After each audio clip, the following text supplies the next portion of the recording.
$2,000 ongoing monthly checks, and how they do agree these should only go to the low income. I have all the details for you here in the video and how I strongly agree with what they're saying. Let's get into it and talk through the details. All right, now first off, if we think back just a few years ago to when we got those 3 stimulus checks back in 2020 and 2021, those went out to about 85% of the population, and it cost in total about $850 billion. It's a lot of money that went out to a lot of people, and that's exactly what I want to focus on and where this information is also coming from.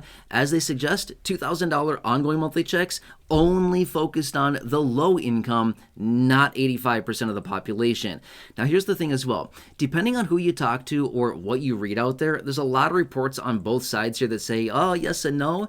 But some of the reports are saying that all of the inflation we're dealing with and have been for the last several years is all because of the stimulus checks.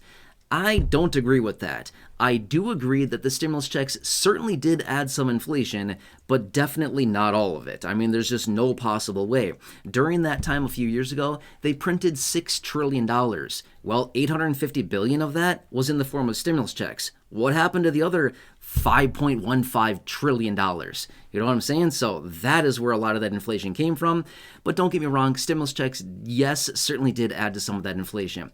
However, they have a much better approach going forward, and I totally agree with this. Now, here's the thing. I'd like to hear from you. If you want to share, I'd love to hear your comment down below. If not, that's totally fine too. But do you think that 85% of the population needs a check? I'm going to be fair with you. No, absolutely 100% not, right?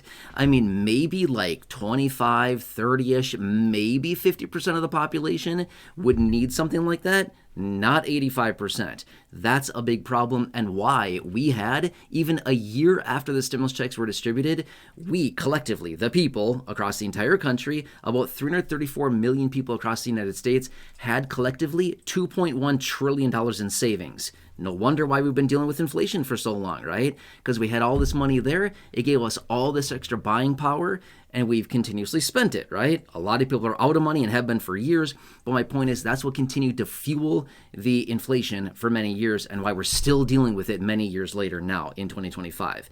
Anyway, I want to talk about this report here because I find this to be very, very interesting, very fascinating, and like I said earlier, I actually really agree with this. Okay. Here's what they're suggesting. We've learned a thing or two from the $850 billion that went out in the form of 3 stimulus checks a few years ago. I mean, I certainly learned something. I think all of us here in this community have certainly learned a few things. I've shared with you a lot of the details. And let's hope that the officials that are in control here and the lawmakers and everybody like that, hopefully they also learned a couple things here too. But here's what the situation is. The reports are coming out, and this one report that I want to cite here in this video that I find is very, very fascinating is basically saying next time around, let's not do 85% of the population, but rather let's focus on the bottom 25, maybe 30% or so of the population, those people who are defined as low income. And again, this is kind of like a line in the sand here, or kind of like a moving target a little bit. Like, what do they define as low income? Kind of depends. Some people say it's $40,000 or a year or less. Some people say it's $50,000 a year or less. Some people say it's less than the average household take income, which is about, 70-something thousand right now. Again, no matter how you define it, it's still significantly less people than it was a few years ago. Anyway, here's what they're saying. They're using this metric which they call MPC, Marginal Propensity to Consume, okay? So I know it sounds like a fancy phrase, but what does that actually mean? Here's what they found. They ran some studies on this, and here's what they found. People that have a high MPC are people that generally get money, spend the majority of it fast, and then save very little of it, okay? These are generally low-income people, okay? Nothing wrong with that whatsoever, but what they find is that people that have a low MPC, a low marginal propensity to consume, are typically high-income people, or those individuals that, maybe have extra income, stuff like that, and don't necessarily need the money, but rather they store the money away. They're like a bunch of squirrels. They stick it away in a tree somewhere or under a mattress or whatever the situation is, and they don't do anything with it. Remember this much as well. What have I said for years? What is the purpose of stimulus checks? To hoard it? No. To save it? No. To sit on it in cash? Nope, not that. The purpose of stimulus checks is to do exactly what the name implies. Stimulate the economy. That's literally what a stimulus check is for. Or the technical definition of a stimulus check is economic impact payment, EIP, economic impact payment, literally to impact the economy. That's literally what they are for. They print the money, they give it to us, and they say, here, please spend this money. And that's the whole point of it, is to stimulate the economy. That's why they give it to us, is to stimulate the economy and to spend it, right? So the people that have a low MPC, a low marginal propensity to consume, are generally those higher income people that don't spend the money. They hoard the money, not the plan. Sorry, that is not what we're looking for here. We're looking for people that have a high MPC, a high marginal propensity to consume. Here's what they found from the study. And again, I find this to be so fascinating. In this event here, when somebody has a high MPC, if they are given $2,000, generally they spend 80% of that money within the first 10 days, and then the remaining 20% of that money they spend over the next 30 days, okay? Very fascinating. So if you were to give a low income person that has a high MPC in this situation, if you gave them $2,000, statistically, according to the report here, they would spend $1,600. That's 80%. 80% of the $2,000 is $1,600. They would spend $1,600 of the $2,000 within the first 10 days. The remaining $400 would then be spent over the next 30 days as well. Perfect. Bingo. That is what we're looking for here when they distributed stimulus checks, is that money to be spent quickly and pushed into the economy. That's literally the purpose of stimulus checks. Get the money into the consumer's hands, get the money from the consumer's hands into basically the bankrolls of businesses, small, medium, and large, to stimulate the economy, to create demand for goods and services. And then, the business takes that money, they restock with more inventory, they hire people through employment. It takes people to manufacture that, the transportation to bring the product to the store, the warehousing. It just trickles down and it goes a lot of places, that money. So when the money is spent, it actually stimulates way more than just the retailer. The retailer is not just taking that money and hoarding it. No, they're taking it to buy more inventory, to hire more employees, to get more, like I just said, more manufacturing, more people manning the warehouse and the back room. And again, all of these things like this. And again, it just goes a lot of places. So that is what it comes down to.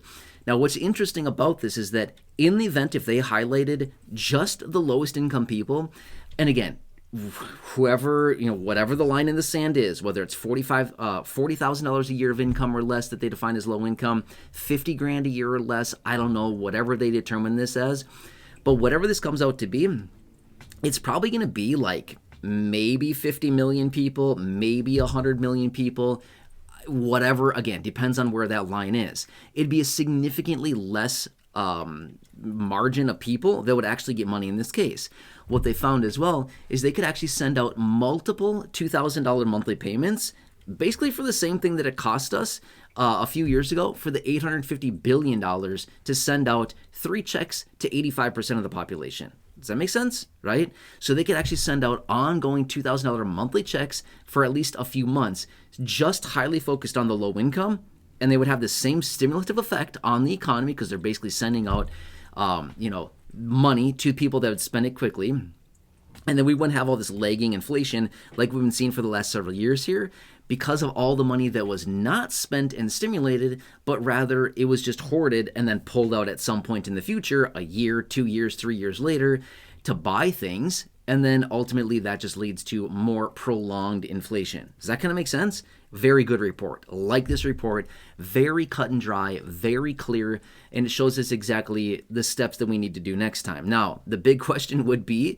next time when we get into this massive recession, economic contraction, and when we really fall off a cliff here and the economy needs stimulus, which it will, don't get me wrong, at some point it will.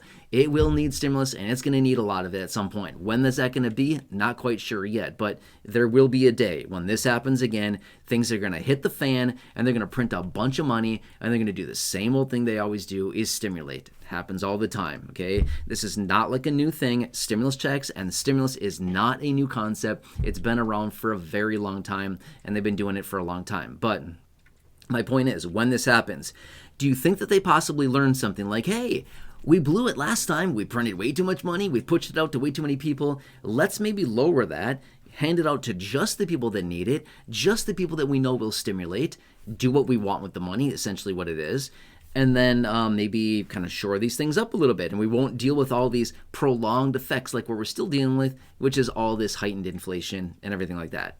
Kind of makes sense? Anyway, I could go on and on like this for a long time. I find this stuff to be so incredibly fascinating. I like reports like this because it's very clear what we need to do. The steps have been drawn. The what's that thing called? Like the numbers that are on a page and you connect. Oh, it's a connect the dots. Yeah, I just figured it out. Okay, connect the dots. It's like that. The dots have been drawn. We just have to connect the dots now next time we're in this situation and see if we can actually figure this thing out and not have the major issues that we've had for all these years now with higher prices and inflation because of too much money being printed. Anyway, I hope you find this to be fascinating. Again, I look forward to reading your comments down below. Thank you so much for watching. Really, really appreciate it.